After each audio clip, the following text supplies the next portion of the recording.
नमस्कार दोस्तों। स्वागत है आप सभी का। मैं हूं वीरेंद्र गुप्ता। आज बात करेंगे महारैली की।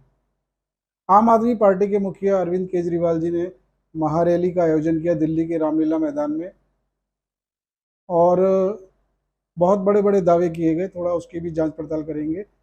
लेकिन ये रैली की किस लिए गई थी? पिछले 8 दिन से इसकी तैयारी की जा रही थी। घर घर जाकर डोर टू डोर कैंपेन इसका किया गया, और लोगों से आग्रह किया गया कि बड़ी से बड़ी संख्या में, लाखों की संख्या में आए। अब वो कितने आए कितने नहीं आए इसके बारे में भी बात करेंगे। लेकिन ये रैली का औचित्य क्या था करने का, इसके बारे में पहले बात करते हैं। जैसा कि आप सभी को पता है कि केंद्र सरकार अध्यादेश लेकर आई थी कि जो ट्रांसफर और पोस्टिंग के अधिकार हैं दिल्ली सरकार के पास, वो केंद्र सरकार अपने हाथ में लेना चाहती थी। इसलिए जो न्यायालय का आदेश था, क्योंकि कोई स्पष्ट निर्देश नहीं है, तो इसलिए उन्होंने दिल्ली सरकार को हैंड ओवर किए थे सारे राइट। लेकिन न्यायालय ने अपने आदेश में ये भी कहा था कि क्योंकि आप एक इसमें कोई कानून आप बना सकते हैं और इसमें आप कर सकते हैं, तो उसी संवैधानिक प्रावधान के तहत केंद्र सरकार लाई थी। लेकिन आम आदमी पार्टी ने इसमें जो हो हल्ला किया है, जो पूरा इन्होंने आसमान सर पर उठाया है, ये आप सभी ने देखा और अभी भी देख रहे हैं। तो अध्यादेश के बहाने क्या सिर्फ इसलिए कि केंद्र सरकार की तानाशाही जो बताई जा रही है कथित तौर पे, क्या इसलिए रैली आयोजित की गई थी, या इसका कुछ और भी मकसद था? दोस्तों, मुझे लगता है कि इसका कुछ दूसरा मकसद था, क्योंकि अध्यादेश के बहाने विपक्षी एकता स्थापित करना, और वो भी आम आदमी पार्टी के बैनर तले, ये एक स्पष्ट रूप से उद्देश्य नजर आता है। इसके लिए अरविंद केजरीवाल जी ने 8,000 किलोमीटर की यात्रा की। हर विपक्षी जो नेता थे, मुख्यमंत्री थे, उससे जाकर मिले जहां भी इन्हें संभावना लगी, क्योंकि राज्यसभा में जो बिल लाया जाएगा और इसमें कोई लगभग 8 या 9 सदस्य जो एनडीए के कम पड़ रहे हैं इनके, इसके बाद तो वो पास होना ही होना है।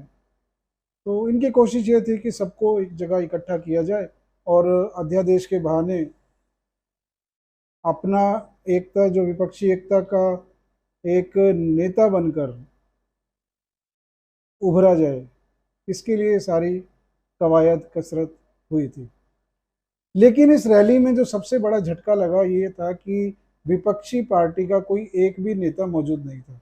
हालांकि आमंत्रण दिया गया था कई नेताओं को, कई मुख्यमंत्रियों को, लेकिन कोई भी नहीं था। हाँ, एक जो उल्लेखनीय उपस्थिति वो थे कपिल सिब्बल जी। अब कपिल सिब्बल जी तो किसी पार्टी से नहीं है।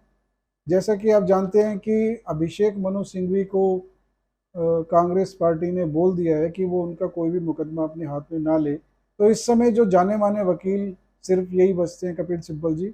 और ये एक क्लाइंट का एक रिश्ता हो सकता है अपनी पार्टी के साथ, लेकिन इन्हें भी लगता है कि देखो, कपिल सिब्बल तो इस समय बहुत काम के व्यक्ति हैं, और अगर इन्होंने भी साथ छोड़ा तो दिक्कत हो सकती है। दूसरी बात ये थी कि अब चलिए चलिए बात करते हैं कि रैली में और हुआ क्या। एक तो मैंने ये बता दिया कि आपको ये रैली झटका देकर गई है इस मामले में। और रैली में जो है इन्होंने एक बात जो केंद्र में रखी, वो ये बात की, केंद्र को इन्होंने चेताया कि भाई भाई साहब, आप जो है एक मनीष सिसोदिया को जेल में डालोगे तो हमारे पास 100 हैं। एक सत्येंद्र जैन को जेल में डालोगे तो हमारे पास उनकी जगह लेने के लिए 100 तैयार बैठे हैं। क्या कहना चाहते हैं कि आप कुछ भी करो, हम भ्रष्टाचार करेंगे ही करेंगे। क्या ये स्थापित करना चाहते हैं? वो मैं इसलिए कह रहा हूँ क्योंकि इतने लंबे समय तक इन्हें जमानत नहीं मिली, और कोर्ट ने स्पष्ट रूप से कहा था कि ये सारे प्रकरण के मास्टरमाइंड यही लगते हैं। तो ये स्थापित करना चाहते हैं कि चाहे आप कुछ भी कर लें, हमारे पास इतने होनहार लोग हैं जो इनके स्थान पर काम कर सकते हैं। तो अब आप इनके स्तर का लगाइए, लेकिन ये जनता जो है वो इन्हीं बातों पे खुश होती है, और इन्होंने इस पे पूरी रिसर्च की है कि जनता को कैसे बरगलाकर मूर्ख बनाया जाए। और इन्होंने जो है एक कहानी सुनाई, जैसे कि सुनाते आ रहे हैं ये चौथी पास राजा की कहानी, और वही डायलॉग इनके, वही पुराने डायलॉग, वही स्क्रिप्ट कि राजा जो है कम पढ़ा लिखा है, कोई भी अधिकारी आके साइन करा लेता है और राजा साइन कर देता है। देश के प्रधानमंत्री के बारे में भी इन्होंने काफी कुछ अपशब्द कहे कि पहला ये प्रधानमंत्री है जो कोर्ट के आदेश को नहीं मानता, और भी बहुत कुछ।